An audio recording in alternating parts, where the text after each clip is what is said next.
नाज़रीन, जून तक सोना खरीदने वालों की चांदी।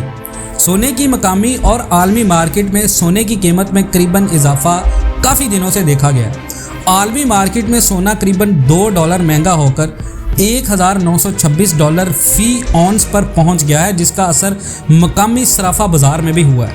पाकिस्तान की मकामी मार्केट में फ़ी तोला सोना ₹1100 महंगा होकर $2,03,500 की बुलंद तरीन सतह पर आ चुका है। इसके अलावा 10 ग्राम सोने की कदर करीबन ₹943 इजाफे से ₹1,74,468 हो चुकी है, जबकि फ़ी तोला चांदी की कीमत करीबन ₹2,150 पर ही बरकरार है और ये मज़ीद महंगा होगा।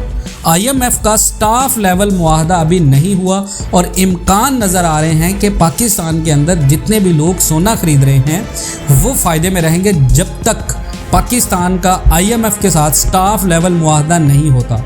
और मज़ीद इसके बारे में पेशगोइयाँ की जा रही हैं कि हो सकता है कि अप्रैल के 15 से 20 दिन भी स्टाफ लेवल मुआहदा ना हो सके। मुल्क में महंगाई का जिन बेकाबू नज़र आ रहा है। महंगाई तारीख की बुलंद तरीन सतह पर पहुंच गई है और इदारा शुमारियात के मुताबिक इस वक्त पाकिस्तान में सालाना बुनियादों पर महंगाई 43% के करीब पहुंच चुकी है। इलेक्शन तक सोना पाकिस्तान के अंदर मज़ीद महंगा होगा। डॉलर की किल्लत इसी तरह है और इसी तरह रहेगी। आज ओवरसीज़ मुल्क में पैसा लाने को तैयार नहीं है। सोने की इंपोर्ट पर पाबंदी है और ये इलेक्शन तक रहेगी, क्योंकि जब तक पाकिस्तान के अंदर डॉलर की शॉर्टेज ख़त्म नहीं होती, हुकूमत एलसीज नहीं खोलेगी, हुकूमत दरामदी चीज़ों पर इन्हिसार नहीं करेगी। सोना कभी भी इन्वेस्टमेंट नहीं होता।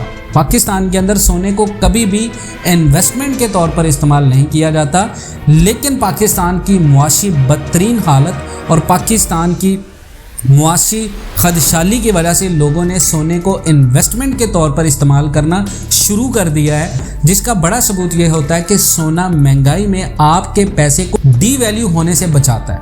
अब जो आपका पैसा डी वैल्यू होने से बचेगा, लोग सोने में इन्वेस्टमेंट करेंगे और इसके साथ साथ मुनाफा होगा। लोग इसको लॉन्ग टर्म लेके चल रहे हैं, क्योंकि इस बात की कोई गारंटी नहीं है कि आने वाले 3 से 4 महीनों में पाकिस्तान के अंदर सोना सस्ता होगा।